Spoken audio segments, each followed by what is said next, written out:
Welcome back to another look at question from the Old Testament.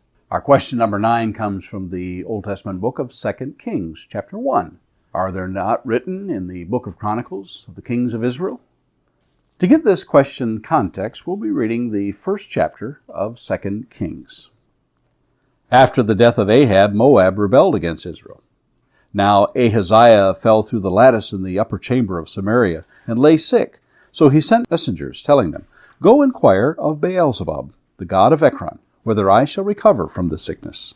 But the angel of the Lord said to Elijah the Tishbite, "Arise, go up to meet the messengers of the king of Samaria, and say to them, Is it because there is no God in Israel that you are going to inquire of Beelzebub, the god of Ekron? Now, therefore, thus says the Lord, You shall not come down from the bed to which you have gone up, but you shall surely die." So Elijah went. The messengers returned to the king, and he said to them, "Why have you returned?" And they said to him, "There came a man to meet us, and said to us, Go back to the king who sent you, and say to him, Thus says the Lord, Is it because there is no God in Israel that you are sending to inquire of Beelzebub, the god of Ekron? Therefore you shall not come down from the bed to which you have gone up, but shall surely die." He said to them, "What kind of man was he who came to meet you and told you these things?" They answered him, "He wore a garment of hair with a belt of leather about his waist." And he said, "It is Elijah the Tishbite." Then the king sent to him a captain of 50 men with his 50. He went up to Elijah, who was sitting on the top of a hill, and said to him, "O man of God, the king says, Come down." But Elijah answered the captain of 50, "If I am a man of God, let fire come down from heaven and consume you and your 50. Then fire came down from heaven and consumed him and his 50. Again the king sent to him another captain of 50 men with his 50. And he answered and said to him, "O man of God, this is the king's order. Come down quickly." But Elijah answered them, "If I am a man of God, let fire come down from heaven and consume you and your 50. Then the fire of God came down from heaven and consumed him and his 50. Again the king sent the captain of a third 50 with his 50. And the third captain of the 50 went up and came and fell on his knees before Elijah and entreated him, "O man of God, please let my life and the life of these 50 servants of yours be precious in your sight. Behold, fire came down from heaven and consumed the 2 former captains of 50 men with their 50s. But now let my life be precious in your sight." Then the angel of the Lord said to Elijah, "Go down with him. Do not be afraid of him." So he arose and went down with him to the king and said to him, "Thus says the Lord, because you have sent messengers to inquire of Beelzebub, the god of Ekron, is it because there is no God in Israel to inquire of this word? Therefore you shall not come down from the bed to which you have gone up, but you shall surely die." So he died according to the word of the Lord that Elijah had spoken. Jehoram became king in his place in the 2nd year of Jehoram, son of Jehoshaphat, king of Judah, because Ahaziah had no son.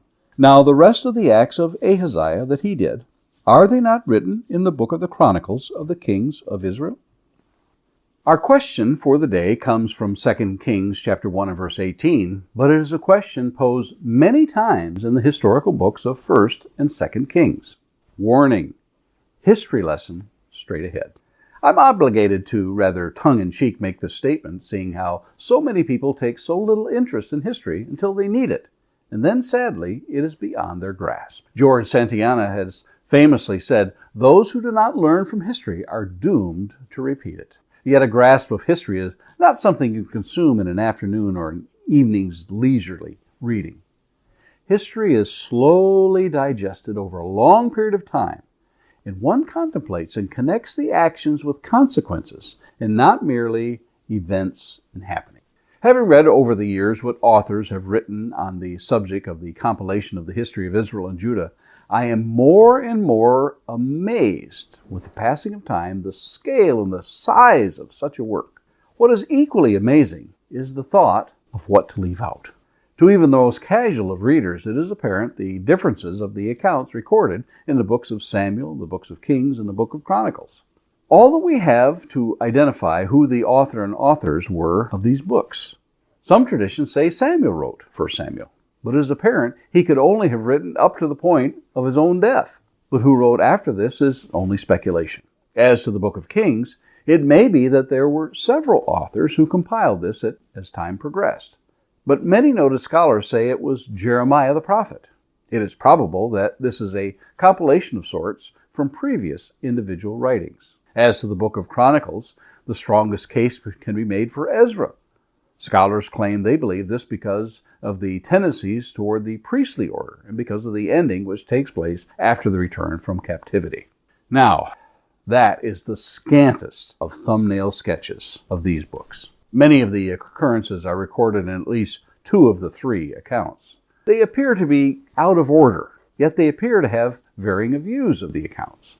Yet, when overlaid over each other, just like transparencies we used in days gone by and overhead projectors, they give us a depth of the history when viewed together.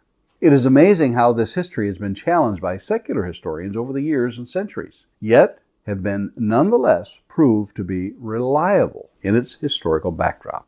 Each of these books has its own unique style. Are those accounts written elsewhere? Yes, they are.